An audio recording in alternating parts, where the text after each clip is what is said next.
ప్రభునందు ప్రియమైన సోదర సోదరి యేసుక్రీస్తు నామములో మీ అందరికీ మన లోతైన బైబిల్ అధ్యయన 70వ క్లాసుకు ప్రేమతో ఆహ్వానిస్తున్నాను. మనము గత 3 క్లాసెస్ నుండి త్రిత్వము గురించి ధ్యానం చేసుకుని వస్తున్నాము.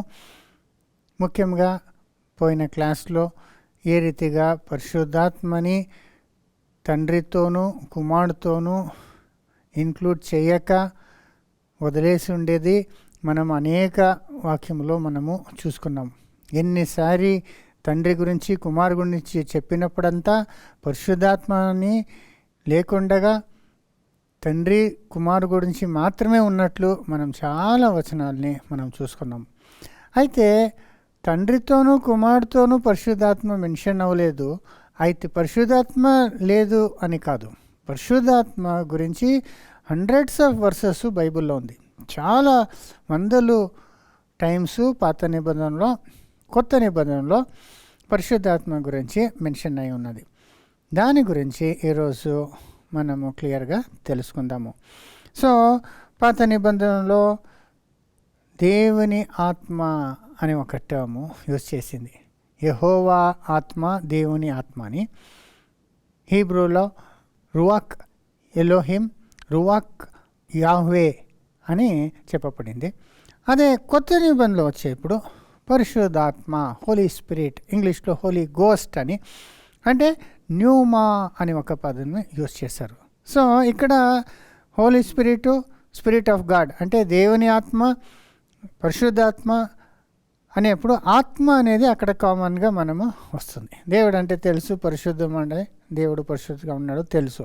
అక్కడ ఆత్మ అనే గురించి మనము తెలుసుకోవాలంటే హీబ్రూలో రువాక్, మరి గ్రీక్లో న్యూమా అనే ఒక పదంని ఉపయోగించున్నారు. సో ఈ న్యూమా అనే ఒక పదం నుండి న్యూమాటోలజీ అనే ఒక టర్మ్ కూడా వచ్చింది. ఇప్పుడు న్యూమాటోలజీ ఏమంటే పరిశుద్ధాత్మ గురించిన ఒక స్టడీ అని. ఇప్పుడు క్రిస్టాలజీ అంటే క్రీస్తు గురించిన ధ్యానము చేసేదానికి క్రిస్టాలజీ అంటారు. అలాగే పరిశుద్ధాత్మ గురించి ధ్యానం చేసేదానికి న్యూమాటోలజీ, PNEUMA అని వస్తుంది, న్యూమా అని. సో ఈ రువా లేక న్యూమా అనేప్పుడు ఏమి అర్థము అనేప్పుడు దాని మీనింగు బ్రెత్ ఆర్ విండ్ అని వస్తుంది. అంటే శ్వాసము లేదా గాలి అనే అర్థము వస్తుందండి. సో దాని లిటరల్ మెయిన్ మీనింగు రువాక్ లేదంటే న్యూమా అంటే ఒక ఊపరి, అంటే బ్రెత్ అంటే ఊపరి, శ్వాసము లేదంటే గాలి అని వస్తుంది, బోత్ హీబ్రూలో మరి గ్రీక్లో. సో దేవుని రువా అనేప్పుడు దేవుని నుండి వచ్చే ఆ ఒక శ్వాసము అని వస్తుంది. సో పరిశుద్ధ ఒక శ్వాసము అని అంటే లిటరల్గా జస్ట్ శ్వాసం అని కాదు. ఇప్పుడు దేవుని నుండి వచ్చే ఒక విషయముని ఆత్మ అని చెప్పి ఉన్నారు. ఎలాగంటే ఇప్పుడు దేవుడు ఉన్నాడు కదా, దేవుడు సర్వశక్తి గలిగినవాడు అంటే ఆమ్నిపోటెంట్ అంటాము. దేవుడు ఆమ్నిసెంట్ అంటాము అంటే సర్వజ్ఞాని. మరి దేవుడు ఆమ్ని ప్రెసెంట్ అంటాము అంటే అన్ని ప్లేస్లో కూడా ఉంటారు అని. అంటే దేవుడు యాక్చువల్గా ఒక ప్లేస్లో ఉన్నారో పరలోకంలో ఉన్నారు మనకు తెలుసు. బట్ ఆయన ఒక ప్రసన్నత, మరి ఆయన ఒక ఏరియా ఆఫ్ ఇన్ఫ్లుయెన్స్, ఆయన ఒక రీచ్ అని చెప్పవచ్చు. ఆయన అంటే ఎంతవరకు ఆయన శక్తి, ఆయన ప్రభావము ఎఫెక్టివ్గా ఉందని మనం చూసినప్పుడు అది అన్ని ప్లేసెస్లో కూడా ఉంది. సో దీన్ని బట్టి మనం ఏం తెలుసుకోవచ్చు అంటే యెహోవా నుండి వచ్చే ఆత్మ అంటే ఆయన నుండి వచ్చే ఆయన ప్రభావము, ఆయన శక్తి. అది ఇక్కడ విండ్ అంటే గాలి, శ్వాసము అనే రీతిగా చెప్పినారంటే ఇప్పుడు గాలి కన్నుకి కనపడదు కదా, శ్వాసము కన్నుకి కనపడదు, అయితే చాలా బలం ఉన్నదిగా ఉన్నది కదా. సో శ్వాసము నేను మాట్లాడుతున్నాను, శ్వాసము తీసుకుంటున్నాను, కనపడుతుందా? లేదు. అయితే శ్వాసము లేకుండా నేను చనిపోతాను కదా. అలాగా దేవుని ఆత్మలో నుండి మనం సృష్టించబడాము కాబట్టి ఆయన ఆత్మ మాలో ఉన్నది. ఆయన నుండి వచ్చే ఆ ఒక ప్రభావముని, శక్తిని ఇక్కడ రువాక్ అని, న్యూమా అని చెప్పబడారు. అంటే కళ్ళకి కనపడని ఆయన ప్రభావము అనే రీతిగా అది హీబ్రూలో, గ్రీకులో అర్థం వస్తుంది. ఎందుకంటే చూడండి, దేవుడు అనేప్పుడు పరలోకంలో ఉన్నాడు కదా. అయితే అక్కడి నుండి ఆయనకి మనసుకి వచ్చినంత చేస్తున్నారు. భూమిలో జరిగే అన్ని కార్యము ఆయన కంట్రోల్లో ఉంది.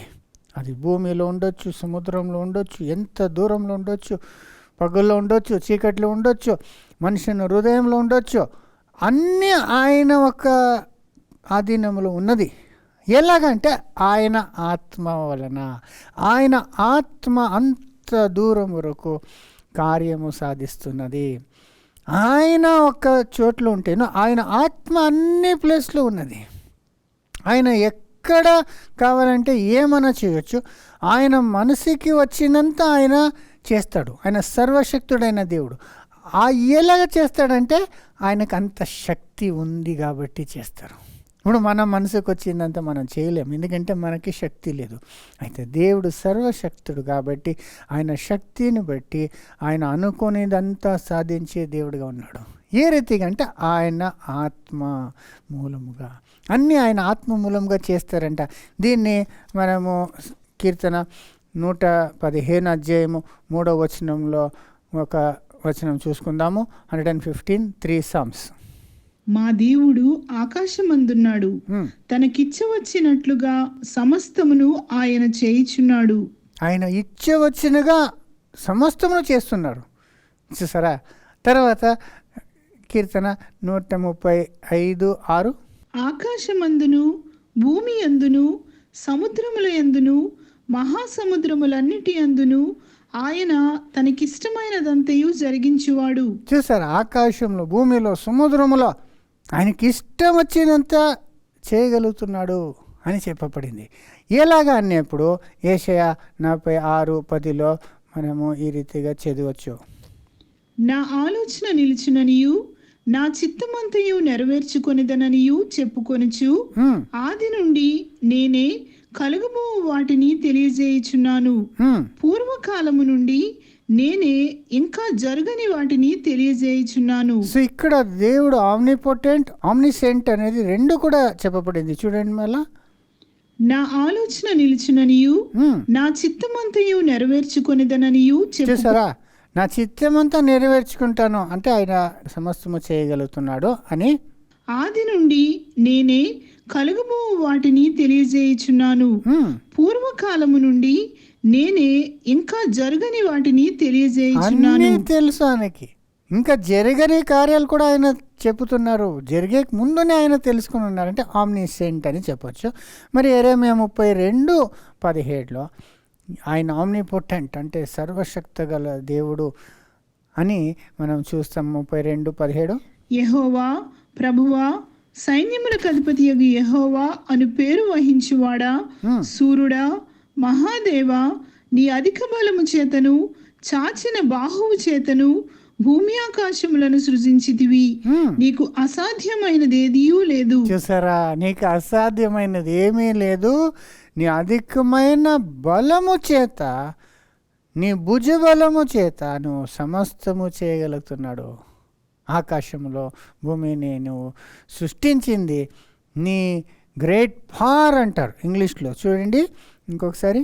యెహోవా ప్రభువా సైన్యములకు అధిపతియగు యెహోవా అను పేరు వహించువాడా, సూర్యుడా, మహాదేవా, నీ అధిక బలము చేతను. ఏమండి?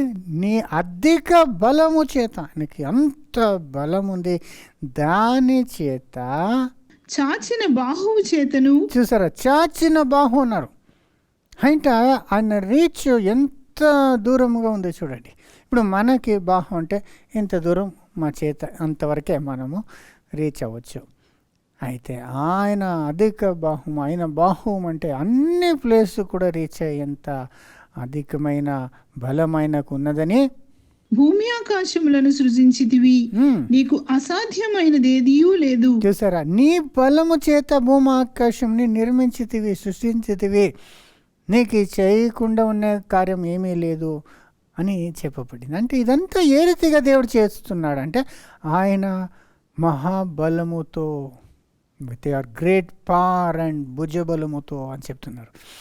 సో మనం బైబిల్లో చూసేప్పుడు ఆయన ఏ రీతిగా చేశారు ఇదంతా అంటే ఆయన ఆత్మ వలన చేశారు అని మనం చూడవచ్చు. అప్పుడు మనకేం అర్థమవుతుంది, ఆయన అన్నీ సృజించింది ఆయన మహాబలముతో. ఇక్కడ ఆత్మతో ఆయన సృజించేది మనం చూసేప్పుడు ఆయన బలమే ఆయన ఆత్మ. ఆయన ఆత్మ అనేప్పుడు ఆయన బలము, అది కళ్ళకి కనపడని ఒక శక్తి. దానికే రువాక్ అని, దేవుని రువాక్, రువాక్ ఎలోహిమ్, రువాక్ యాహ్వే అంటే యెహోవా నుండి, దేవుని నుండి వచ్చే ఆ ఒక ఆత్మ అంటే ఆయన శక్తి. చూసారా, ఆయన మహాశక్తి. దాన్ని ఇక్కడ ఆత్మ అని చెప్పబడింది.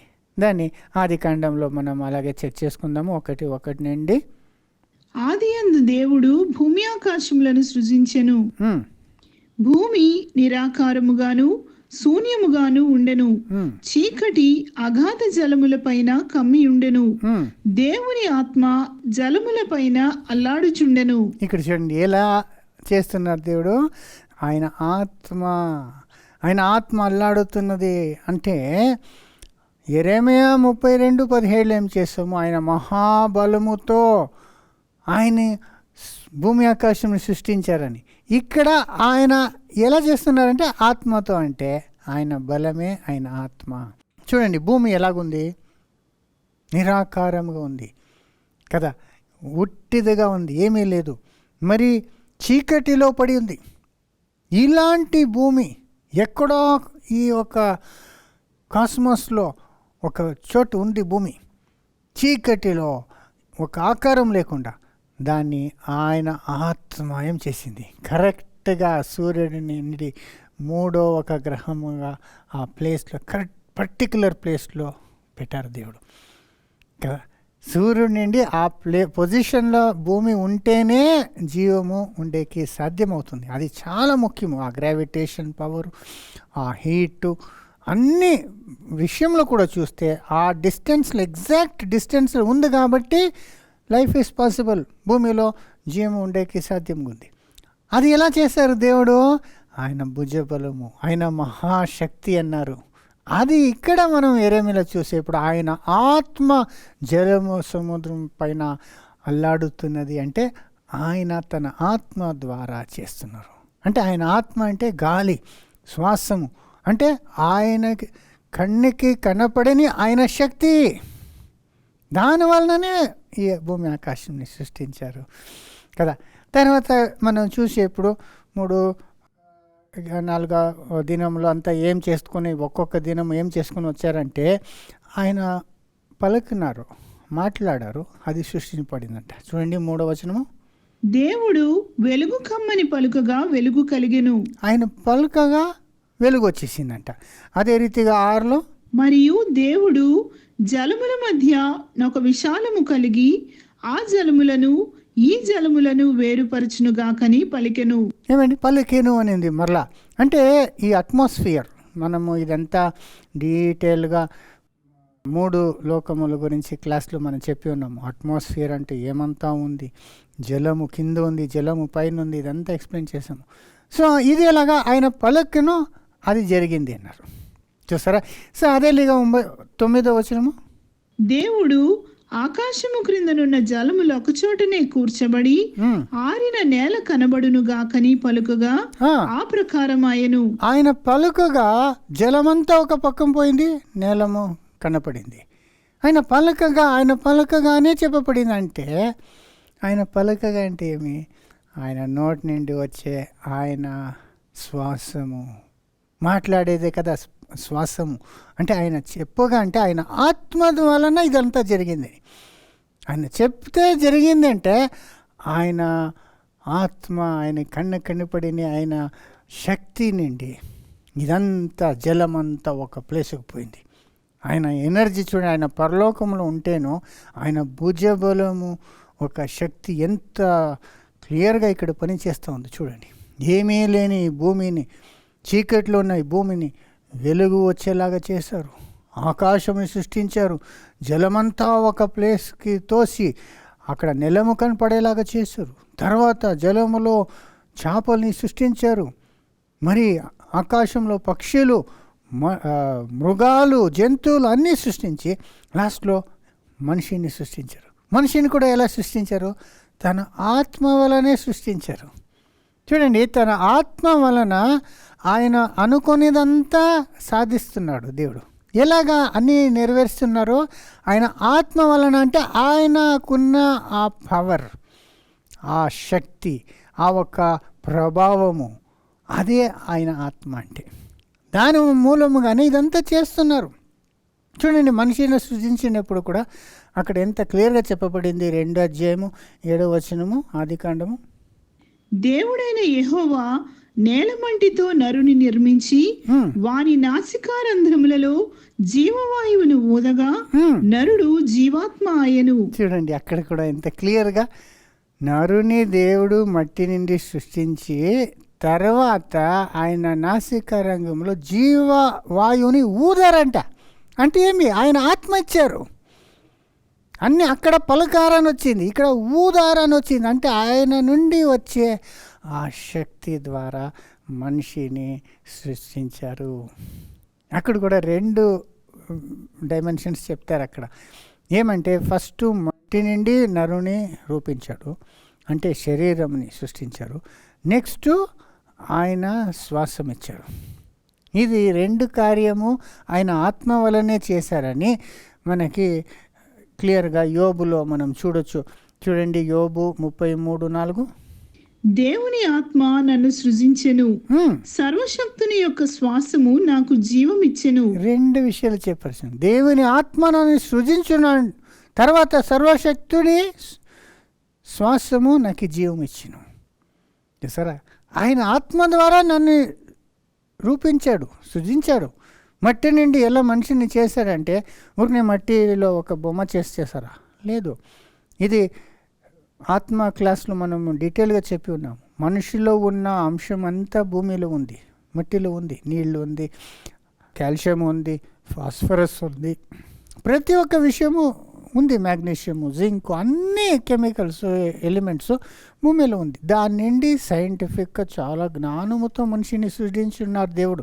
దీన్ని దావీదు చెప్తారు చూడండి, 139:14.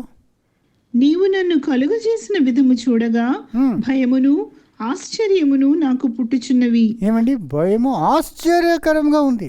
మనిషిని బాడీ ఎంత బ్యూటిఫుల్గా చేశారు కదా. చూడండి, కన్ను ఎంత బాగా మాకు సృష్టించారు. మనం అన్నీ చూడొచ్చు. మీరు వీడియో చూస్తున్నారు అంటే ఎంత క్లియర్గా మీకు ఆ కెమెరాస్ మనకు పెట్టారు కదా. మనం అదే సమయంలో వింటున్నాము, మాకు ఈ చెవులు ఇచ్చారు, వినేదానికి ఎంత క్లియర్గా వింటున్నాము. మాట్లాడే శక్తి ఇచ్చారు. మరి బ్రెయిన్, మనిషి ఒక మెదడు, ఏ ఒక కంప్యూటరు మనిషి బ్రెయిన్కి ఈక్వల్ లేదండి కదా. అంత మంచి బ్రెయిన్ ఇచ్చారు, ఆలోచన చేసేది, మరి జ్ఞాపకం పెట్టుకునేది, మరి ఇంకా ఫర్దర్ విమర్శ చేసే ఆ జ్ఞానం ఇచ్చారు. మరి నిల్చుకొని ఉన్నాము, ఆ బ్యాలెన్స్ ఆటోమేటిక్గా బ్యాలెన్స్ అవుతూ ఉంది, హార్ట్ బీట్ అవుతూ ఉంది, బ్లడ్ సర్క్యులేట్ అవుతూ ఉంది. ఈ టెంపరేచర్ గురించి మాకు అదే సమయంలో ఫీల్ అవుతున్నాము. ప్రతి ఒక్కటి సైమల్టేనియస్గా ఇంత బ్యూటిఫుల్గా జరుగుతుందంటే ఎంత ఆశ్చర్యకరంగా దేవుడు సృజించారు. ఎలాగా అంటే ఆయన ఆత్మ వల్ల అంటారు చూడండి, యోబు 33:4. దేవుని ఆత్మ నన్ను సృజించెను. అదేంటి దేవుని ఆత్మ నన్ను సృజించను అంటే? దేవుని ఆత్మ అంటే ఆయన జ్ఞానము. నేను అప్పుడే చెప్పాను కదా, ఆయన ఆమ్నిపోటెంట్, సర్వశక్తిగలుడు. ఆమ్నిసెంట్ అంటే ఆయన సర్వజ్ఞాని. మరి ఆమ్ని ప్రెసెంట్ అంటే అన్ని ప్లేస్లో ఉన్నారు. సో ఈ ఆత్మ వలన ఆయన అన్నీ చేయగలుగుతున్నాడు. దానివలన ఆత్మ వలన నన్ను సృజించును. చదవండి మళ్ళా. దేవుని ఆత్మ నన్ను సృజించెను, సర్వశక్తుని యొక్క శ్వాసము నాకు జీవం ఇచ్చెను. ఆయన శ్వాసము నాకు జీవం ఇచ్చెను.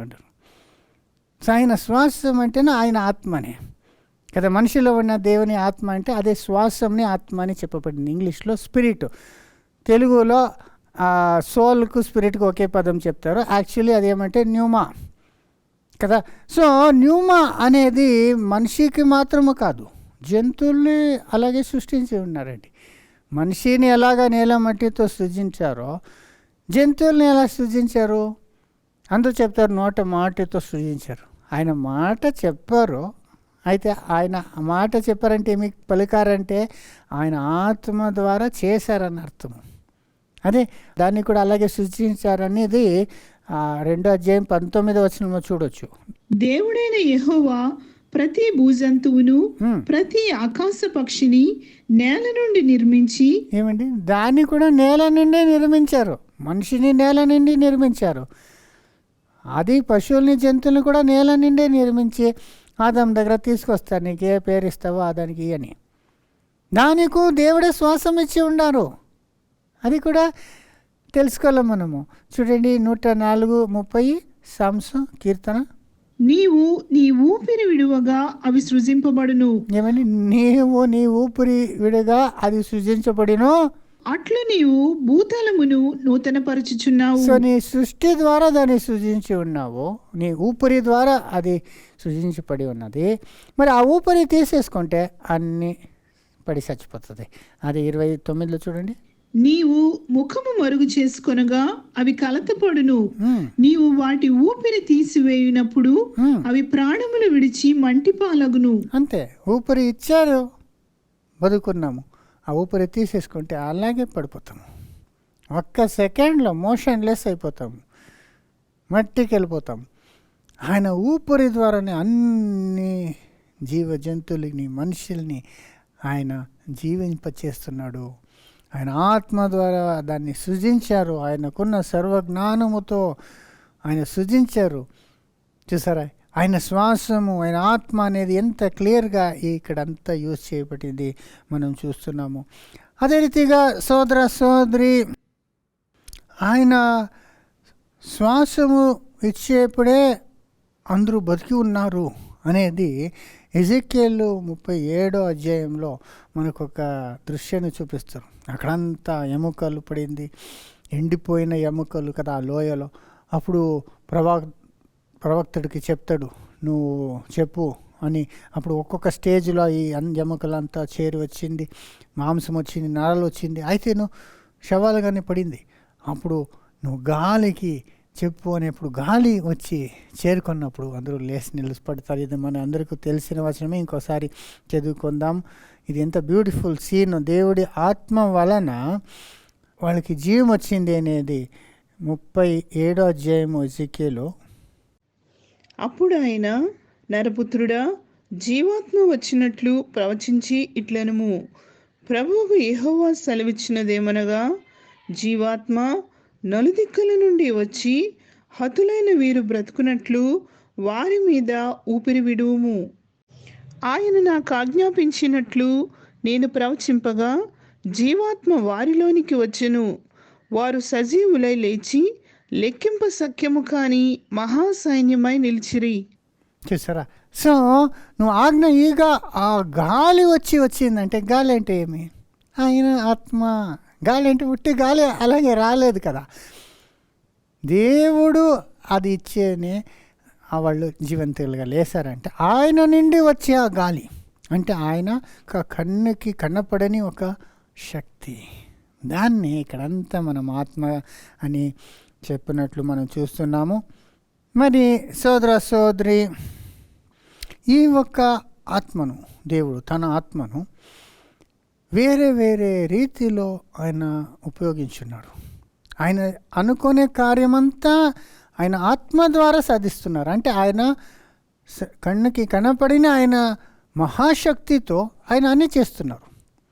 అది అవసరం బట్టి ఆ రీతిగా దేవుడు యూజ్ చేసుకుంటారు. ఇప్పుడు ఫర్ ఎగ్జాంపుల్ సంసోన్కి అంత బలం వచ్చేది ఎలాగా? దేవుని ఆత్మ ఆయన పైన వచ్చేప్పుడు ఆయనకి అంత ఫిజికల్ పవర్ వచ్చేసింది. చూడండి, న్యాయాధిపతులు 14:6. యెహోవా ఆత్మ అతనిని ప్రేరేపింపగా హ్మ్. అతని చేతిలో ఏమీయూ లేకపోయినను హ్మ్. ఒకడు మేకపిల్లను చీల్చినట్లు అతడు దానిని చీల్చెను. హ్మ్. అతడు తాను చేసినది తన తండ్రితోనైనను తల్లితోనైనను చెప్పలేదు. అంటే ఒక సింహముని ఒక మేకపిల్లలాగా చింపేస్తాడండి. ఎప్పుడు యెహోవా ఆత్మంతా నిన్ను ప్రేరేపించగా, ఇక్కడ ప్రేరేపించగానే ఉంది. యాక్చువల్లీ అది ఎలా రావాలంటే ఇంగ్లీష్లో ఎలా వస్తుందంటే, యెహోవా ఆత్మ తన పైనకి వచ్చినప్పుడు, అంటే ఆ ఆత్మ ఆయనకు వచ్చినప్పుడు ఆయనకు అంత బలం వచ్చేసిందండి. సింహమునే ఆ రీతిగా చేతిలో చంపేశాడు. అదేలాగా నెక్స్ట్ చూడండి 19 వచనం 14, 19.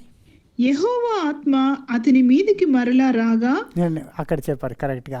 యెహోవా ఆత్మ అతని పైన మేదు మరలా రాగా అతడు అష్కెలోనుకు పోయి వారిలో 30 మందిని చంపి వారి సొమ్మును దోచుకొని తన విప్పుడు కథ భావమును చెప్పిన వారికి బట్టలనిచ్చెను. ఈమెను 30 జనాల్ని చంపాడని ఎంత ఈజీగా చెప్పేశారండి. 30 జనాల్ని చంపాడంటే, అంటే వీళ్ళందరూ ఇజ్రాయెల్కి, దేవుని జనాలకి శత్రువులు వీళ్ళందరూ. సో దేవుడు వాళ్ళపైన తీర్పుని సంసన్ మూలంగా తీసుకొస్తున్నారు. అప్పుడు తన ఆత్మని ఆయనకి ఇచ్చేప్పుడు ఆయన అంత శక్తివంతులుగా అయిపోయాడు కదా. సో ఇంకొక ప్లేస్లో కూడా 15 అధ్యాయం 14 వచనము.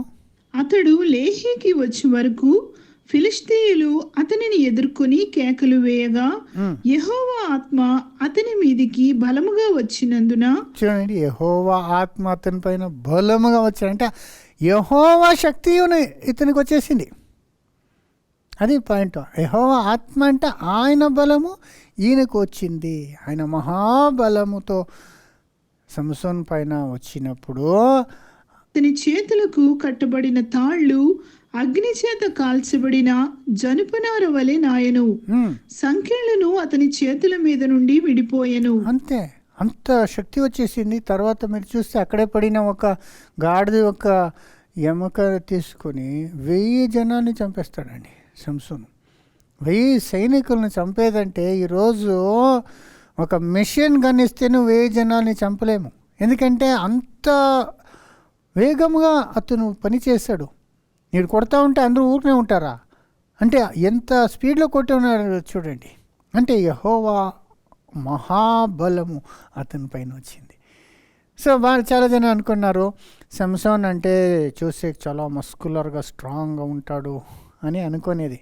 ఈ మూవీస్లో అంతా చూడండి, సంసోన్ డెలీలా మూవీ అంతా చూపించేప్పుడు ఆయన చాలా జైజాంటిక్గా మస్కులర్గా చూపిస్తారు. యాక్చువల్లీ ఇది నిజమేమంటే అతను ఆ రీతిగా ఉండలేదండి. వాడు సామాన్య మనిషిలాగా ఉన్నాడండి. అయితే ఇంత పెద్ద కార్యాలు చేస్తున్నాడు. ఎలాగంటే దేవుని ఆత్మ వచ్చినది కాబట్టి చేస్తున్నాడు. దేవుని ఆత్మ బలంతో చేస్తున్నాడు. దానికి ఫిలిష్తీయులకి అతని బలము ఒక రహస్యము తెలుసుకోవాలని వాళ్ళు చాలా ట్రై చేశారు. అతను చూసేకే చాలా స్ట్రాంగ్గా బైసెప్స్ ట్రైసెప్స్ అంతా ఎత్తుగా ఉండింటే అతను మస్కులర్ పవర్ అంతా ఉంది, ఆయన పెద్ద మనిషి అతన్ని కొట్టేస్తున్నాడు అనుకునేవాళ్ళు.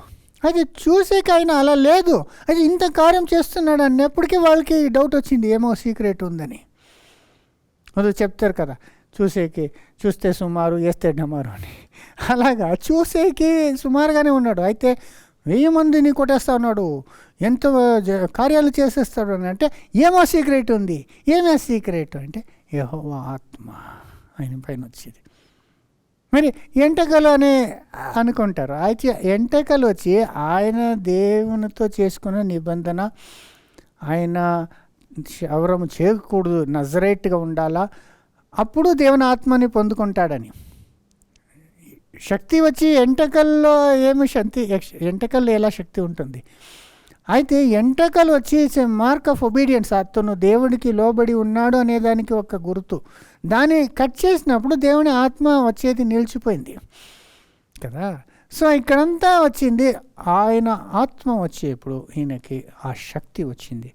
అదేలాగా ఇజ్రాయేల్ జనాలు ఐగుప్తు విడిసేసి అరణ్యంకి వచ్చేసారు. దేవుడు నీ జనాలకి చెప్పి ఒక బిడారము చెయ్యి అంటే ప్రత్యక్ష గుడారముని చేయాలా, అది ఇలాగుండాలా, కర్టన్స్ ఇలాగుండాలా, డిజైన్ ఇలాగుండాలా, పరిశుద్ధ స్థలం ఇలా ఉండాలా, అక్కడున్న ఐటమ్స్, ఆ టేబుళ్ళు, ఆ పెట్టి, ఆర్కు, మరి ఇదంతా కెరూబులు చేయాలా, బంగారముతో వెండితో పని చేయాలంటే వీళ్ళందరికీ ఆ పనులు రాదు కదా. వీళ్ళందరూ బానిసలుగా ఉంటారు ఐగుప్తులో. బానిసల పని అంటే ఇదంతా టాయిలెట్ క్లీన్ చేసేది, రోడ్లు క్లీన్ చేసేది, మరి వాళ్ళు గొర్రెల పిల్లల్ని చూసుకునేది, ఆ పనినే కనిష్టమైన పనినే వాళ్ళు చేస్తున్నారు. స్కిల్డ్ వర్క్ ఏమీ వాళ్ళకి తెలీదు. అప్పుడు దేవుడు ఒక్క కార్యం చేస్తాడు. ఊరిన కుమారుడైన బెజలీల్ అనేవాడిని దేవుడు పిలుచుకొచ్చి తన ఆత్మని తానికి ఇచ్చేస్తాడు. అప్పుడు ఇన్స్టెంట్గా ఆ బెజలీన్ అనే అతను అన్ని వర్క్మ్యాన్షిప్లో ఎక్స్పర్ట్ అయిపోతాడు. చూడండి, దేవుని ఆత్మ ఒక్క సెకండ్లో అతన్ని మంచి ఒక క్రాఫ్ట్స్మెన్ చేసేసింది. చూడండి, దాన్ని విమోచన కాండము 31:1 మరియు యెహోవా మోషేతో ఇట్లనెను, చూడుము, నేను యూదా గోత్రములో హూరు మనుమడును ఊరు కుమారుడునైన బెసలేలు అను పేరు గలవానిని పిలిచితిని. విచిత్రమైన పనులను కల్పించుటకును, బంగారతోను వెండితోను ఇత్తడితోను పని చేయుటకును, పొదుగుటకై రత్నములను సానబెట్టుటకును, కర్రను కోసి చెక్కుటకును, సమస్త విధములైన పనులను చేయుటకును, జ్ఞాన విద్యా వివేకములను సమస్తమైన పనుల నేర్పును వానికి కలుగునట్లు వానిని దేవుని ఆత్మపూర్ణునిగా చేసి ఉన్నాను. సరే, దేవుని ఆత్మపూర్ణంగా చేస్తానంటే దేవుని ఆత్మ తన పైనకి వచ్చేప్పుడు ఈ సకల విద్యలో ఇతను ఎక్స్పర్ట్ అయిపోయాడు. చూసారా, బంగారము, వెండి, ఇత్తడ, కట్ట, కార్పెంటరీ అంట, స్మిత్తరీ, గోల్డ్ స్మిత్, బ్లాక్ స్మిత్, అన్ని పని ఇతనికి వచ్చేసింది. ఆయన ఒక టీంని ట్రైనింగ్ చేసే ప్రారంభించాడు. చూసారా, అప్పుడు యెహోవా మోషేకి చెప్పిందంతా ఇతని మూలంగా అలాగే చేసేస్తున్నాడు కదా. ఇప్పుడు మనం అనుకుంటాం ఇలా కావాలా అలా చేయాలంటే చేసేవాడికి ఆ ఒక జ్ఞానం ఉండాలి కదా. ఇప్పుడు నేను చెప్తా ఉంటాను, నాకు ఈ పుల్పెట్ కావాలా, ఈ రీతిగా ఇటు వెయిట్ అని అంత నాకు అనుకునే చెప్తాను. అయితే అది చేసే ఒక నాలెడ్జ్, స్కిల్ ఉండాలి కదా. అలాగా ఈ ఒక్క మనిషికి అన్ని ఇన్స్టెంట్గా చేస్తాడు. ఎలాంటి మనిషి చూడండి. జనరలీ ఒక్క పని చేసేవాళ్ళు ఇంకొక పని చేయరు, ఆ పనినే చేస్తూ ఉంటారు. ఎందుకంటే ఒక్క పని కరెక్ట్గా మనం చేయగలుగుతాము, రెండు చేస్తే రెండు సరిగా చేయలేమని. అయితే ఇతను అన్ని పనిలో చేస్తున్నాడండి. అంటే ఎలాగా, యెహోవా ఆత్మని నింపేశారు. అప్పుడు అతనికి అంత ఆలోచన, జ్ఞానము, ఒక స్కిల్ వచ్చేసింది. చూసారా, సో సంస్థానికి ఫిజికల్ పవర్ ఇచ్చారు, ఇతనికి టెక్నికల్ స్కిల్స్ ఇచ్చారు. ఆ రీతిగా మరి ఇంకా తన ప్రవాదులకి చూసారా, ప్రవాదన చేశారు కదా, ప్రవచనము చెప్పారు కదా. ఎలా చెప్పారు? ఇప్పుడు మనకి ఈ రేపేం జరుగుతుంది ఈరోజు చెప్పలేము మనము. అయితే ఆ ప్రవక్తులు ఎన్నో శతాబ్దీలు తర్వాత జరిగేదంతా కరెక్ట్గా చెప్పేశారు. దేవుడు ఏమేమి చేయబోతున్నాడో అలాగే ఫ్యూచర్ని అంతా చెప్తున్నారంటే ఎలాగా, దేవుని ఆత్మ వాళ్ళ పైన వచ్చేప్పుడు వాళ్ళు ప్రవచించారు అనేది మనం చూడవచ్చు. ఒక ఎగ్జాంపుల్, సౌలు ఒక సాధారణ మనిషి, రాజు చేసేస్తాడు. అయితే అతను ప్రవాది అయిపోతాడు. ఎలాగా, దేవుని ఆత్మ వచ్చేప్పుడు. 1 సమూయేలు 10:10 వారు ఆ కొండ దగ్గరకు వచ్చినప్పుడు ప్రవక్తల సమూహము అతనికి ఎదురుపడగా దేవుని ఆత్మ బలముగా అతని మీదికి వచ్చెను. అతడు వారి మధ్యన ఉండి ప్రకటన చేయుచుండెను. చూసారా, ప్రవాది అయిపోయాడు, ప్రకటన చేస్తున్నాడు. బలముగా దేవుని ఆత్మ వచ్చింది. దేవుని ఆత్మ వచ్చిందంటే అక్కడ ప్రవాదన చెప్తున్నాడు. మరి చాలా సంవత్సరం తర్వాత దావీదుకి విరోధంగా ఇతను దావీదుని పట్టుకోవాలని తన సైనికులంతా పంపిస్తాడు. అప్పుడు ఆ పోయే సైనికులు, ఆ మనుషులు సమూయేలు దగ్గరికి వస్తారు. సమూయేలుతో ఒక గ్రూప్ అంతా ఉన్నారు, వాళ్ళంతా ప్రవక్తులు కదా. వాళ్ళు వస్తున్నప్పుడు వాళ్ళ పైన ఆత్మ పడినప్పుడు వాళ్ళే ప్రవచన చెప్పేది స్టార్ట్ చేసేస్తారు. చూడండి 19:20 దాంట్లోనే 1 సమూయేలు. దావీదును పట్టుకొనుటకై సౌలు దూతలను పంపెను. వీరు వచ్చి ప్రవక్తలు సమాజముగా కూడుకొని ప్రకటించుటయు సమూయేలు వారి మీద నాయకుడుగా నిలుచుటయు చూడగా దేవుని ఆత్మ సౌలు పంపిన దూతల మీదికి వచ్చెను గనుక వారును ప్రకటింపనారంభించిరి. ఏమండి, వారు ప్రకటింప ఆరంభించారంట. అలాగే దేవుని ఆత్మ వచ్చేసినప్పుడు ప్రవాదులుగా అయిపోతారు, ప్రవచన వచనాలు చెప్పేస్తారు. మరి అదేనే మాకి పేతురు కూడా చెప్పింది, ఏ ప్రవచన వచనము మనిషి జ్ఞానంతో రాలేదు, యెహోవా ఆత్మ ద్వారా ప్రేరేపింపబడి వాళ్ళు చెప్పి ఉన్నారు ప్రవక్తలు అని 2 పేతురు 1:20-21 చూడొచ్చు. ఒకడు తన ఊహను బట్టి చెప్పుట వలన లేఖనములో ఏ ప్రవచనమును పుట్టదని మొదట గ్రహించుకొనవలెను. ఏలయనగా ప్రవచనము ఎప్పుడును మనుష్యుని ఇచ్చను బట్టి కలుగలేదు గాని మనుష్యులు పరిశుద్ధాత్మ వలన ప్రేరేపింపబడిన వారై దేవుని మూలముగా పలికిరి. చూసారా, దేవుడు ఆత్మ ప్రేరేపించి వాళ్ళు పలికరంట. అంటే చూడండి, దేవుడు ఆత్మ ఏ రీతిగా ఉపయోగిస్తున్నాడు. ఈరోజు ఒక వర్డ్ ఉంది, ఇన్స్పిరేషన్ అని ఒక వర్డ్ యూస్ చేస్తాం. ఇన్స్పిరేషన్ అనేది అది ఎలా వచ్చింది తెలుసా? ఇన్స్పిరిటో అనే ఒక వర్డ్ ఉంది. ఇన్స్పిరిటో అంటే బ్రీద్ ఇన్ అని, అంటే శ్వాసం ఇచ్చేది అని అర్థము. అదే నేను అప్పటి నుండి చెప్పుకొని వస్తున్నాను. ఆత్మ అంటే దేవుని శ్వాసము, రువా కదా. రువాక్ ఎలోహిం, రువాక్ యాహ్వే అంటే యెహోవా నుండి, దేవుని నుండి వచ్చే ఆ శ్వాసము. అదే ఇన్స్పైర్డ్ అయ్యిందంటే ఆ ఆత్మని పొందిన వాళ్ళు ప్రవచనము చెప్పారనేది. అదే వన్ పర్టికులర్ టర్మ్ ఇంగ్లీష్లో యూజ్ చేశారు. 2 తిమోతి 3:16. దైవజనుడు సన్నద్ధుడై ప్రతి సత్కార్యమునకు పూర్ణముగా సిద్ధపడి ఉండునట్లు దైవావేశం వలన కలిగిన ప్రతి లేఖనము, అక్కడ దైవావేశం వలన కలిగిన ప్రతి లేఖనం అన్నారు కదా. దాంట్లో NIVలో చూస్తే every word is spirit breathed అని వస్తుంది. స్పిరిట్ ద్వారా, ఆత్మ ద్వారా శ్వాసము ఇచ్చి వచ్చిన వాక్యాలు అని అక్కడ చెప్పబడింది. సోదరి, ఇదే ఆత్మ వలననే ఒక కన్య స్త్రీ యేసుని కన్యలాగా దేవుడు చేశాడు కదా. తన కుమారుని పంపించేప్పుడు కూడా ఇలాగా ఒక కన్య స్త్రీలో యేసు గర్భం ధరించారు తన ఆత్మ వలన. చూడండి, లూకా 1:34-35.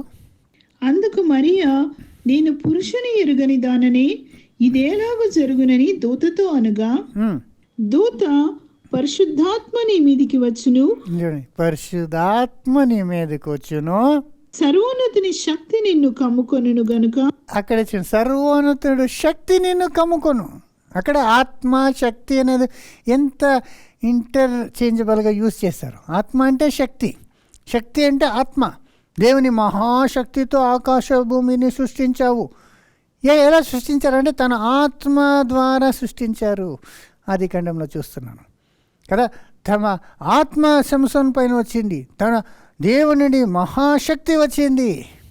ఇదంతా చేసినప్పుడు తన ఆత్మనే శక్తినే ఆత్మ అని చెప్పబడింది, మనము చూడొచ్చు. అదేలాగా యేసు ప్రభు బాప్తిసం తీసుకున్నప్పుడు, అప్పుడు ఆయన నీటి నుండి బయటకు వచ్చేప్పుడు దేవుడు తన ఆత్మని యేసుకి ఇస్తాడు. చూడండి, మార్కు 1:9-10. ఆ దినములలో యేసు గలిలయలోని నజరేతు నుండి వచ్చి యోర్దానులో యోహాను చేత బాప్తిస్మం పొందెను. వెంటనే ఆయన నీళ్లలో నుండి ఒడ్డునకు వచ్చిచుండగా ఆకాశము చీల్చబడుటయు పరిశుద్ధాత్మ పావురము వలె తన మీదికి దిగి వచ్చుటయు చూచెను. పరిశుద్ధాత్మ దిగి వచ్చింది అంటే పావురం వలంటే ఇప్పుడు ఆత్మ కణికి కనపడదు కదా. గాలి కనపడుతుందా, శ్వాసం కనపడుతుందా? లేదు కదా. దేవుని ఆత్మ వచ్చింటేను యోహానికి ఎలా తెలుస్తుంది? దానికి యోహానికి తెలిసేలాగా ఒక పావురాన్ని అక్కడ ఒక సింబల్గా, ఒక చిహ్నంగా పంపించారు అంతే. అయితే పరిశుద్ధాత్మ అంటే దేవుని శక్తిని యేసుకు వచ్చింది. అది యేసుకి ఇచ్చేప్పుడు ప్రవక్తలకు ఇచ్చారు కదా. దాంట్లో ఎలియాకి మంచి ఆత్మ ఇచ్చారు, చాలా స్ట్రాంగ్ ఆత్మ. ఎలియా ఎంత కార్యం చేశారు కదా. ఎలియా వెళ్ళిపోతున్నప్పుడు ఎలియాకున్న డబుల్ రెట్టింపు ఎలీషా పైన వచ్చింది. అయితే యేసుకి ఎలాగిచ్చారు ఆత్మ అంటే అన్లిమిటెడ్గా ఇచ్చేసారంట. చూడండి యోహాను 3:34. ఏలయనగా దేవుడు తాను పంపిన వానికి కొలత లేకుండా ఆత్మను అనుగ్రహించును గనుక ఆయన దేవుని మాటలే పలుకును. కొలత లేకుండా ఇచ్చేసారంట. అంటే ఒక మెజర్ చేసి ఇంత డబుల్ ట్రిపుల్ అని లేదు, అన్లిమిటెడ్గా ఇచ్చేసారు. ఇమ్మెజరబుల్, వితౌట్ మెజర్ అంత ఆత్మ యేసుకి ఇచ్చేసారు. దానివలన ఆయన పలికే మాటలంతా దేవుని మాటలుగా ఉంటుంది. ఎందుకంటే దేవుని ఆత్మ ఆయనలో ఉంది కాబట్టి ఆయన అనేక కార్యాలు చేయగలడు, అద్భుత కార్యాలు. సముద్రమునే శాంతి చేసేసాడు కదా, వేలాది మంది జనాలకి ఆహారం ఇచ్చాడు, ఎలాంటి జబ్బైనా ఒక మాటతోనే తీసేశాడు, దయ్యాలని వెళ్ళగొట్టాడు. ఎలాగా? కొలత లేని అన్న ఆత్మ, అంటే అంత ఎక్కువ ఆత్మని యేసుకి ఇచ్చారు అనేది మనము చూడవచ్చు. ఈ ఆత్మని యేసు ఒకసారి వీళ్ళకి శిష్యులకి ఇస్తారు. దేవుడు అతనికి ఇచ్చిన ఆత్మని శిష్యులకి పంచిస్తారండి. ఇది యోహాన్లో ఒక ప్లేస్లో ఉంది చూడండి, 20:22 యోహాను. అప్పుడు యేసు మరలా మీకు సమాధానము కలుగును గాక, తండ్రి నన్ను పంపిన ప్రకారము నేనును మిమ్మును పంపుచున్నానని వారితో చెప్పెను. ఆయన ఈ మాట చెప్పి వారి మీద ఊది పరిశుద్ధాత్మను పొందుడి. చూసారా, ఇక్కడ ఈ బ్రీత్స్ ఆన్ దెమ్ అంది, అంటే ఊది మీరు ఆత్మను పొందుకొని. యోహాన్లో ఇక్కడ యాక్చువల్లీ ఆయన పునరుత్థానం తర్వాత కనపడినప్పుడు చేసినట్లుంది, బట్ యాక్చువల్లీ అది కరెక్ట్ టైమింగ్ కాదనుకుంటా. ఎందుకంటే యేసు ప్రభు వాళ్ళకి ఎప్పుడు ఇచ్చి ఉంటారంటే వాళ్ళని శిష్యుల్ని పిలిచి పంపించారు. చూడండి, దీన్ని మత్తయి 10:1 మరి లూకు 9:1-2 చూసినప్పుడు వాళ్ళకి ఆ అధికారం ఇచ్చారని ఉంది. దయ్యాల్ని వెలగొట్టే అధికారం, మరి అన్ని రకాల వ్యాధుల్ని స్వస్థతము చేసే అధికారం వాళ్ళకి ఇచ్చి పంపించారంట. ఆయన తన 12 మంది శిష్యులను పిలిచి సమస్తమైన దయ్యముల మీద శక్తిని, అధికారమును, రోగములు స్వస్థపరచు వరమును వారికి అనుగ్రహించి దేవుని రాజ్యమును ప్రకటించుటకును రోగులను స్వస్థపరచుటకును వారి నంపెను. చూసారా, అదే అప్పుడు ఆత్మ ఇచ్చి ఉన్నారు. ఆ ఇంగ్లీష్లో ఇంపార్టెడ్ టు దెమ్ అని ఉంది. అంటే అథారిటీ ఇచ్చారు, అధికారం ఇచ్చారు. అంటే ఎలాగంటే వాళ్ళకి ఎలాగ వస్తుంది? యేసు ఆయనకి ఇచ్చిన ఆత్మని వాళ్ళకి ఇచ్చారు కాబట్టి వాళ్ళకి ఆ రీతిగా శక్తి వచ్చిందని మనం తెలుసుకోవచ్చు. సోదరి మరి యేసు చనిపోయే ముందు లాస్ట్లో నేను పోయి ఆత్మని, అంటే తండ్రి వాగ్దానము చేసిన దానిని పంపిస్తాను అన్నారు కదా. నేను పోయి పరిశుద్ధాత్మని పంపిస్తానని చెప్పారు కదా. అంటే వాగ్దానము, తండ్రి వాగ్దానము చేసిన దాన్ని పంపిస్తాను అంటే ఏం వాగ్దానము? ఎప్పుడు వాగ్దానం చేశారు? ప్రామిస్ ఆఫ్ ద ఫాదర్ అంటే యోవేల్ ప్రవక్త ద్వారా ఒక వాగ్దానం చేసి ఉంటుంది, అది నేను పంపిస్తాను అన్నారు యేసు. చూడండి యోవేలు 2:28-29. తరువాత నేను సర్వజనుల మీద నా ఆత్మను కుమ్మరింతును, మీ కుమారులను మీ కుమార్తెలను ప్రవచనములు చెప్పుదురు, మీ ముసలివారు కలలు కందురు, మీ యవ్వనులు దర్శనములు చూతురు. అందరి మీద నేను ఆత్మ కుమ్మరిస్తానని చెప్పింటారు కదా, అది వాగ్దానము. చూడండి 29. ఆ దినములలో నేను పనివారి మీదను పనికత్తెల మీదను నా ఆత్మను కుమ్మరింతును. చూసారు, పనివాళ్ళ పైన పనికత్తెల పైన నేను ఆత్మని, అంటే అప్పుడు కొందరు ప్రవక్తల పైన మాత్రం ఇచ్చేవాడు, అక్కడ అందరికీ ఇచ్చేస్తాను అని ఆత్మని నేను కుమ్మరిస్తాను అని చెప్పరు కదా. అదే యేసు ప్రభు తండ్రి వాగ్దానం చేసిన దాన్ని నేను పంపిస్తానన్నారు. చూడండి లూక్ 24:49.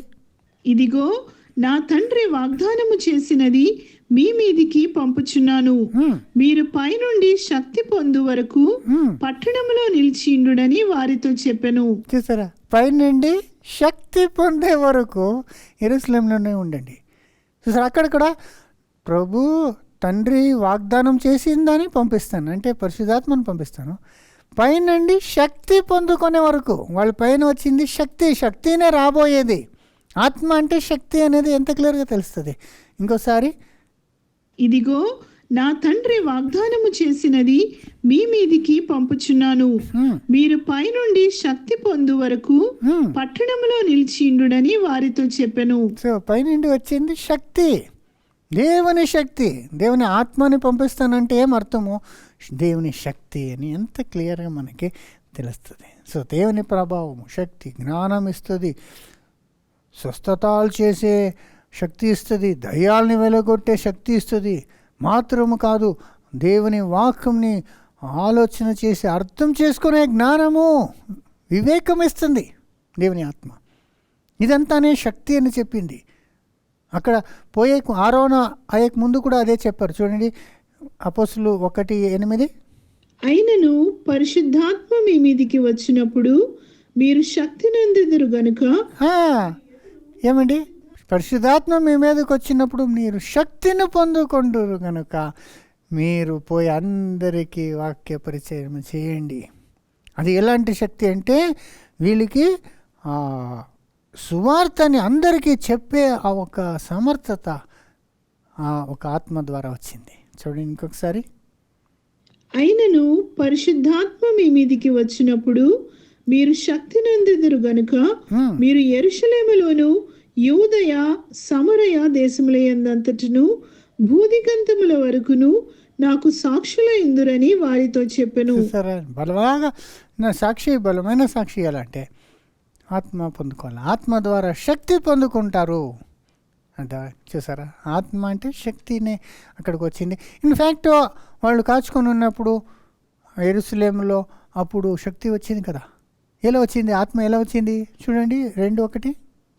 పెంతెకొస్తేను పండుగ దినం వచ్చినప్పుడు అందరూ ఒక చోట కూడి ఉండిరి.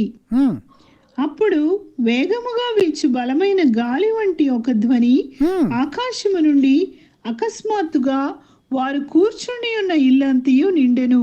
ఏమండి, ఎలా వచ్చింది పరిశుద్ధాత్మ? అప్పుడు వేగముగా వీచు బలమైన గాలి వంటి ఒక ధ్వని. ఏమండి, వేగమ వీచు గాలి లాంటి ఒక ధ్వని అంట.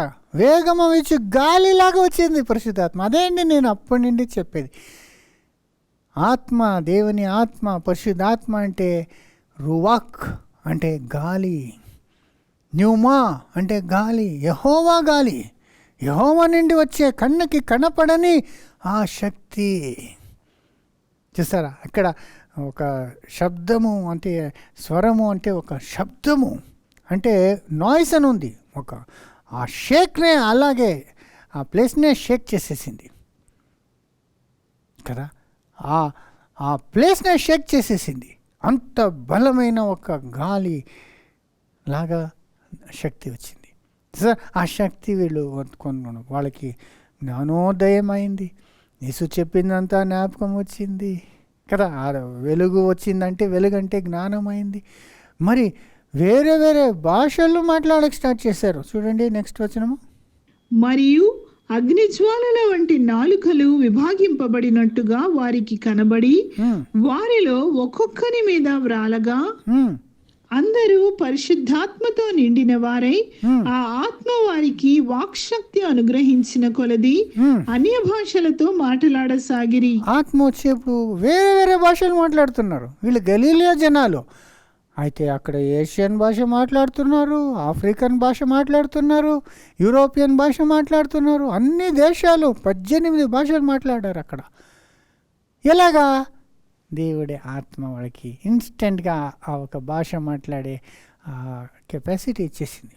ఇలాగా దేవుడు చూడండి, బైబిల్ టవర్ కట్టేప్పుడు, గోపురం కట్టేప్పుడు వాళ్ళ భాషని వేరే వేరే చేస్తారు కదా.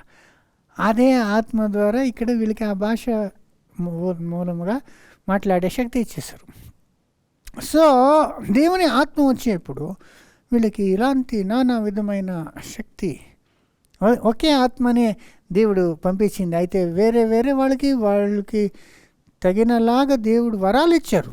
ఆ వరాల గురించి అఫ్కోర్స్ మనకి మొదట కొరింథీయులో 12వ అధ్యాయంలో ఫుల్గా ఉంది కదా. చూడండి కొన్ని వచనాలు మాత్రమే.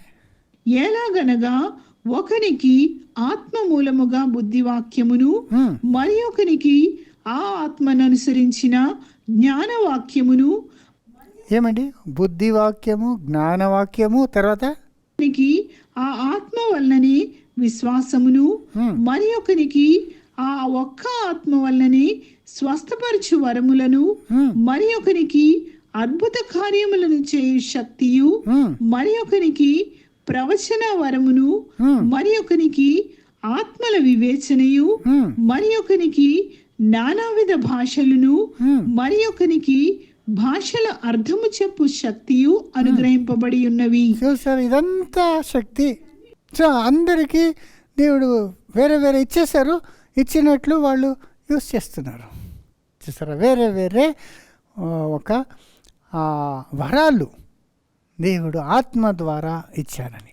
సో ఈ వరాల్లో అప్పుడున్న అనేక వరాలు క్రమేణంగా అది సీజ్ అవుతుందని 13:8 చెప్పబడింది నెక్స్ట్ చాప్టర్లోనే. అయితే కొన్ని వరాలు అలాగే ఉందండి. ముఖ్యంగా దేవుని వాక్యంలో బుద్ధి జ్ఞానం, అదే కదా ఫస్ట్ 2 విషయాలు చెప్పింది.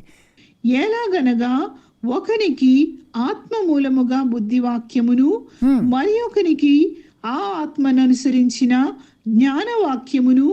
ఏమండి బుద్ధివాక్యము జ్ఞానవాక్యము అది మనకి ఇప్పుడు కావాలి కదా.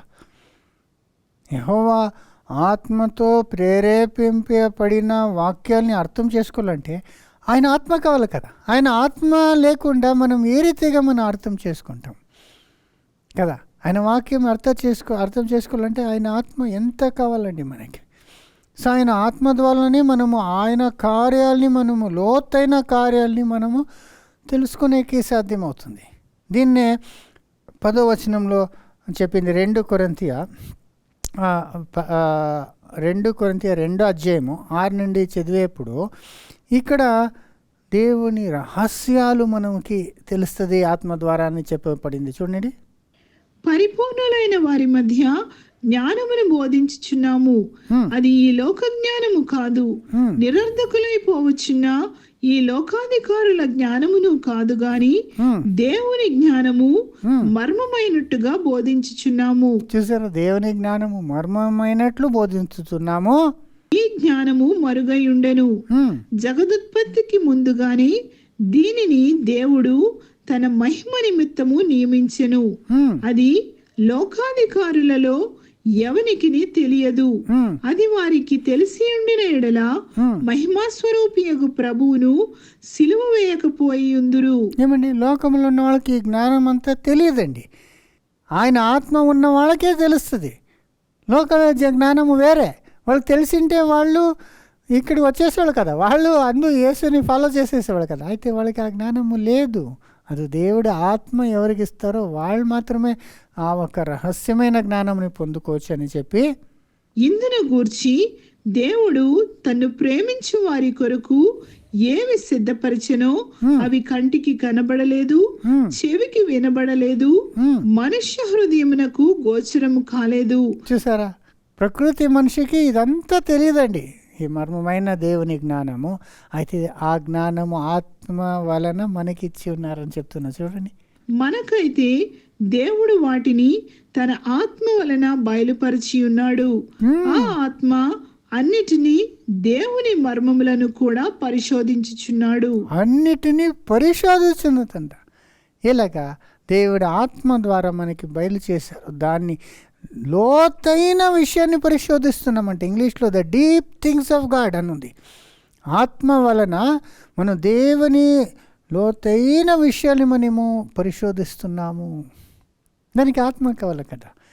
చూడండి ఇప్పుడు నేను మీ దగ్గర ఈ విషయాలంతా ఇన్ని వచనాలు నేను కరెక్ట్గా ఒకటి కంపేర్ చేసి ఆ సంబంధపట్టిన వచనాలంతా మీకు చెప్తున్నానంటే ఎంత ఆత్మ సహాయం లేకుండా నేను చేయగలుగుతాను కదా. ఇన్ని వచనాలు బైబిల్లో అది కరెక్ట్ రెలవెంట్గా ఒకటి మరి హీబ్రూలో గ్రీకులో మరి వేరే వేరే వచనాల్లో అర్థం ఏమనేది చెప్పేదానికి ఎన్ని అవర్స్ మనము స్టడీ చేయాలండి. అది అంత చేస్తేనూ దాన్ని కరెక్ట్గా మీకు చెప్పాలంటే నాకు ఎంత ఆత్మ కావాలండి. అంత నోట్స్ అంతా ఫుల్గా ప్రిపేర్ అయిపోయి వచ్చిన తర్వాత కూడా ప్రార్థన చేసి మళ్ళీ వచ్చేది ఇక్కడ ప్రిపేర్ చేసేప్పుడు ప్రార్థన చేస్తూనే ఉంటాను, నీ ఆత్మ నీ పని. మరి దాన్ని ప్రజెంట్ చేసేప్పుడు కూడా దేవుని ఆత్మ కావాలా? మరి నేను ప్రజెంట్ చేస్తుంటే అది అర్థం చేసుకునేకి మీకు దేవుని ఆత్మ కావాలా? దేవుని ఆత్మ లేకుండా ఉంటే ఈ లోతైన విషయాల్ని మీరు అర్థమే చేసుకోరు కదా. మీరు అంత క్లియర్గా అర్థం చేసుకుంటున్నారు, అంత మీరు ఓపికతో వింటున్నారు, అంత ఆశతో వింటున్నారంటే మీకు ఆత్మ ఉన్నది, దేవుని ఆత్మ మీలో ఉన్నది. కాబట్టి మీకు దేవుని లోతైన విషయాలు తెలుసుకునే విమర్శను చేసే ఆ ఒక స్పిరిట్ అంటే ఆ ఒక ఆశ మీలో కలిగి ఉన్నది కదా. సో ఆత్మ అనేది ఎంత ముఖ్యమో. సో ఇదిలో మనకేం తెలుస్తుంటే దేవుడు సర్వజ్ఞాని, ఆయన ఆత్మ అంటే సర్వజ్ఞానము ఉన్నది, మరి ఆయన సర్వశక్తివంతుడు కదా, ఆమ్నిపోటెంట్, అన్నీ తన ఆత్మ మూలంగా చేస్తారు. మరి నెక్స్ట్ ఆయన ఆమ్ని ప్రెసెంట్ అంటే ఆయన ఆత్మ వలన అన్ని ప్లేస్లోనూ ఆయన ఉంటారు. దేవుడు గాడ్ ఈస్ ఎవ్రీవేర్ అంటాం. హౌ అంటే త్రూ ఈ స్పిరిట్. ఆయన ఆత్మనే అన్ని ప్లేస్లో ఉంది. దేవుడు పరలోకంలోనే ఉన్నారు, అయితే ఆయన ప్రెసెన్స్, ఆయన ప్రభావము, ఆయన శక్తి, ఆయన ఇన్ఫ్లుయెన్స్ అన్ని ప్లేస్లో ఉందండి. దాన్ని ఎంత బ్యూటిఫుల్గా దావీదు చెప్తున్నాడు చూడండి, 139:7 నుండి. నీ ఆత్మ యొద్ద నుండి నేనెక్కడికి పోవుదును, నీ సన్నిధి నుండి నేనెక్కడికి పారిపోవుదును. నీ ఆత్మ నుండి ఎక్కడికి పారిపోయేది, ఎక్కడి నీ సన్నిధి నుండి పోయేది అని చెప్పితే, నేను ఆకాశమునకు ఎక్కినను నీవు అక్కడను ఉన్నావు, నేను పాతాళమందు పండుకొనినను నీవు అక్కడను ఉన్నావు. ఆకాశం పోతే అక్కడ నువ్వు ఉన్నావు. ఒక జోక్ జ్ఞాపకం వచ్చింది. ఒక ఆస్ట్రోనాట్ శాటిలైట్లో పోయి అక్కడ నుండి ఒక ఫోటో, దానికి ఎవరో I don't see any God here అని, అక్కడ అంత పైనకి పోతే దేవుడు ఎక్కడ కనపడలేదని ఎవడో కింద కామెంట్ చేశాడు, ఆక్సిజన్ మాస్క్ తీసేయి అప్పుడు కనపడతాడని. అలాగా ఎక్కడ పోతేనో దేవుడు ఉన్నాడండి. దేవుడే ఇది సృష్టించింది కాబట్టి ఏది ఆయనకి దూరంగా లేదు. మరి నెక్స్ట్, నేను వేకువరెక్కలు కట్టుకొని సముద్ర దిగంతములలో నివసించినను అక్కడను నీ చేయి నన్ను నడిపించును, నీ కుడి చేయి నన్ను పట్టుకొనును. ఏమిటి దూరంగా సముద్రం అంత దూరంగా పోతేనే అక్కడ నీ చెయ్యి, నీ కుడి చేయి నన్ను నడిపించును అని. ఇప్పుడు అక్కడ కూడా నీ పవర్ ఉంది కదా. కొంత సమ్టైమ్స్ బీచ్కి పోయినప్పుడు అలాగే వెళ్ళిపోతే బాగుంటుంది, ఎంత దూరం అనుకోండి, అయితే దేవుని చేతి అక్కడే ఉంటుంది, మీ చేతిలోనే ఉంటుంది. అంటే ఆయన ఆత్మ ఆయన చేతిలాగా, ఆయన కుడి చేతిలాగా, చూసారా, ఆత్మని తన ఒక అవయవలాగా ఉపయోగిస్తున్నాడు దేవుడు. అంటే ఇప్పుడు మన హ్యాండ్ అంటే మనకి ఇంత శక్తి ఉంది, అంత లిమిటెడ్, మనం చూడగలుగుతాము, అంటే కొంత దూరం వరకు చూడగలుగుతాము. అదేలాగా దేవుడు తన భుజబలం అంటే ఎంత ఎక్స్టెండ్ అవుతుందండి, హోల్ యూనివర్స్ కంట్రోల్ చేయగలుగుతాడు. ఆయన చూస్తాడు అంటే అన్నీ చూడొచ్చు. ఇన్ఫ్యాక్ట్ చీకటి కూడా ఆయనకి వెలుగులాగా ఉందంట. దాన్ని నెక్స్ట్ చెప్తున్నారు చూడండి.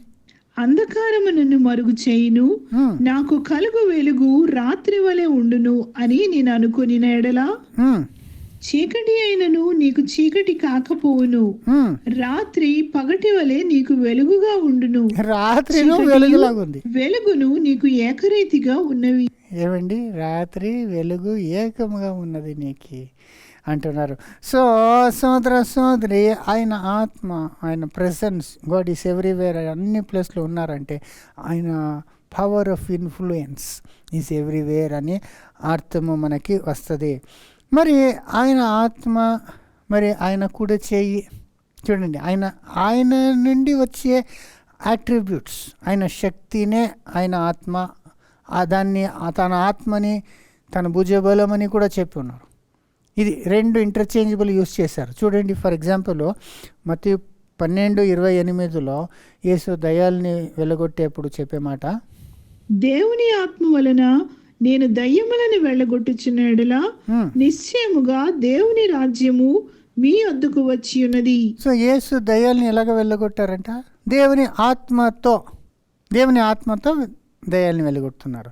అదే లూకులో 11:20 చెప్పేప్పుడు ఏం చెప్తారు చూడండి. అయితే నేను దేవుని వ్రేలితో దయ్యములను వెళ్ళగొట్టుచున్న ఎడల ఏంటంటే దేవుని వెరలుతో అంటున్నారు. If I by the finger of God అంటే అక్కడ దేవుని ఆత్మతో దయ్యాలను వెళ్ళగొడుతున్నాయి, ఇక్కడ దేవుని వేలుతో అంటే ఆయన వేలు చూడండి. అయితే నేను దేవుని వ్రేలితో దయ్యములను వెళ్ళగొట్టుచున్న ఎడల నిశ్చయముగా దేవుని రాజ్యము మీ వద్దకు వచ్చి ఉన్నది. అదే స్టేట్మెంటే ఇంకొక ప్లేస్లో చెప్పేప్పుడు దేవుని వేలుతో అన్నారు. అంటే దేని ఆత్మ అంటే ఆయన వేలు, ఆయన భుజబలము, ఆయన కుడి చెయ్యి, ఆయన శ్వాసము, చూసారా, ఆయన జ్ఞానము, ఆయన శక్తి అని వస్తుందండి. సో ఇదంతా మనం చూసేప్పుడు ఒక్క విషయం మనకి తెలుస్తుంది. దేవుని ఆత్మ దేవునికి చేరిన ఆయన నుండి వచ్చే ఆయన ప్రభావము, ఆయన శక్తి, ఆయన యాట్రిబ్యూట్స్ అంటే ఆయనకున్న ఆ జ్ఞానము, ఈ రీతిగా మనం చూస్తున్నాము. దానికి దేవుని ఆత్మ, దేవుని ఆత్మ, యెహోవా ఆత్మ, పరిశుద్ధ ఆత్మ అని చెప్పబడింది. దీన్ని మనము దేవుడిని, ఆయన ఆత్మని వేవేరు చేసి ఆత్మని ఒక ప్రత్యేకమైన ఒక వ్యక్తి, అది వేరే దేవుడు అని చెప్పేకవుతుందా? చూడండి, దేవుడిని ఆత్మ అంటే ఆయన వేరులో, ఆయన చెయ్యి, ఆయన నుండి వచ్చే ఆయన శక్తి, దాన్ని దేవుణ్ణి దాన్ని సపరేట్ చేసేకవుతుందా? వేరు అని చెప్పేకవుతుందా? ఎలాగవుతుంది? ఆయన ఆత్మ అంటే ఆయన శక్తి, ఆయన నుండి వచ్చే శక్తిని అది సపరేట్ చేసి మూడో వ్యక్తి చేసేసి తండ్రి, కుమారుడు, పరిశుద్ధాత్మ కూడా ఒక వ్యక్తి అని చెప్పి ఆయనని మనం పూజించాలా.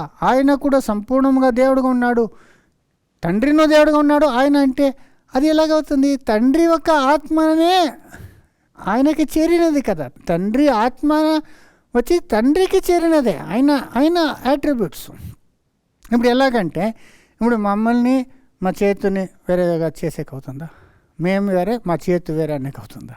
మేము అంటే మా చేతు చేరినట్లు కదా. ఇప్పుడు నేను అంటే నా చెయ్యి, కుడి చెయ్యి, లెఫ్ట్ హ్యాండు, రైట్ హ్యాండు కదా, నా వేరులు, నేను చేసే నా జ్ఞానము కదా, నాకున్న ఎమోషన్స్, నా ప్రేమ అన్నీ చేరితేనే నేను కదా. ఇప్పుడు మనిషికి ఆత్మ ఉంది కదా, మాలో కూడా ఆత్మ అని చెప్తాం కదా. తండ్రి దేవుని ఆత్మ, మరి మనిషి ఆత్మ అని కూడా చెప్తారు. ఇప్పుడు మనిషిలో ఉన్న ఆయనకు ఉన్న స్పిరిట్ అని ఆయనలోని ఒక ఎమోషన్స్కి, ఫీలింగ్స్కి ఆ ఆత్మ అని చెప్తారండి కదా. బైబిల్లో ఫర్ ఎగ్జాంపుల్లో మనం చూసినప్పుడు 1 కొరింథీ 2:11 చూడండి. ఒక మనుష్యుని సంగతులు అతనిలోనున్న మనుష్యాత్మకే గాని మనుషులలో మరి ఎవరికి తెలియను, అలాగే దేవుని సంగతులు దేవుని ఆత్మకే గాని మరి ఎవనికి తెలియవు. ఇక్కడ మనిషి ఆత్మ, దేవుని ఆత్మ అన్నారు, చూసారా. సో ఇక్కడ మనిషి ఆత్మకు ఉన్న విషయము తన ఆత్మకే తప్ప వేరెవరికి తెలియదని, అలాగే దేవుని విషయాలు దేవుని ఆత్మకే తప్ప ఎవరికి తెలియదు అంటే ఏమి అర్థము? ఇప్పుడు మనిషి ఆత్మ అనేప్పుడు మనం వేరే, మా ఆత్మ వేరేనా? లేదు కదా. మనిషి మనసు కదా, మన మనసులో ఉన్నది మనకే తెలుసు. అలాగే దేవుని మనసులో ఉన్నది దేవుని ఆత్మకే తెలుసు అని. ఒక మనుష్యుని సంగతులు అతనిలోనున్న మనుష్యాత్మకే గాని మనుషులలో మరి ఎవరికి తెలియను, అలాగే దేవుని సంగతులు దేవుని ఆత్మకే గాని మరి ఎవనికి తెలియవు. అంటే దేవుని ఆత్మ అంటే మనిషి ఆత్మలాగా మన ఆత్మకే తెలుసు అంటే మన ఆత్మ వేరే, మేము వేరే అనేక అవుతుందా? దేవుడు వేరే, దేవుడు ఆత్మ వేరే అనేక అవుతుందా? ఎలాగవుతుంది? ఇది చూడండి, యూజ్ చేస్తారు దేవుని ఆత్మ, మనిషి ఆత్మ అనేది క్లియర్గా మనము రోమా 8:16 కూడా చూడొచ్చు. మనము దేవుని పిల్లలమని ఆత్మ తానే మన ఆత్మతో కూడా సాక్ష్యం ఇచ్చుచున్నాడు అని దేవుని ఆత్మ మన ఆత్మతో సాక్షి ఇస్తున్నారు. చూడండి ఎంత క్లియర్గా, the spirit itself beareth witness with our spirit. దేవుని ఆత్మ మన ఆత్మతో సాక్షి ఇస్తున్నాడు. సో మన ఆత్మ అంటే వేరు, మనం వేరు, మన ఆత్మ వేరా? అలాగే దేవుని వేరు, దేవుని ఆత్మ వేరా? లేదు. ఇది ఒక అర్థం లేని ఒక విషయంగా ఉంది కదా. దేవుడు వేరే, దేవుని ఆత్మ ఇంకొకరు, మూడో ఒక దేవుడు, అది ఎలాగవుతుందండి? దేవుని నుండి వచ్చే ఆయన స్వభావము, ఆయన ప్రభావము, ఆయన శక్తి, ఆయన జ్ఞానము కదా, ఆయన ఏ రీతిగంతా యూజ్ చేశారు. ఇంతవరకు నేను చెప్పింది అది. ఆయన ఆత్మ ద్వారా ఆయన అన్ని సృజిస్తున్నారు, మనిషికి జీవం ఇస్తున్నాడు, జ్ఞానం ఇస్తున్నాడు. చూసారు, ఇదంతా ఆయన ఆత్మ వల్లనే చేస్తున్నారంటే ఆత్మ వేరేనే అవుతుందా? ఆయన శక్తినే అది, ఆయనే చేస్తున్నది. ఆయన పరలోకంలో ఉంటేను అన్ని కార్యమును చేయగలుగుతున్నాడు. ఎలాగంటే ఆయన ఆత్మశక్తి, ఆయన మహాశక్తి, అదే ఆత్మ అని, అది కన్నుకి కనపడకుండా ఆయన నోటి నుండి వచ్చే ఆయన శ్వాసము, రువాక్ న్యూమా అంటే అదే. అది వేరు, దేవుడు వేరు కాదు. Can't separate God and his spirit.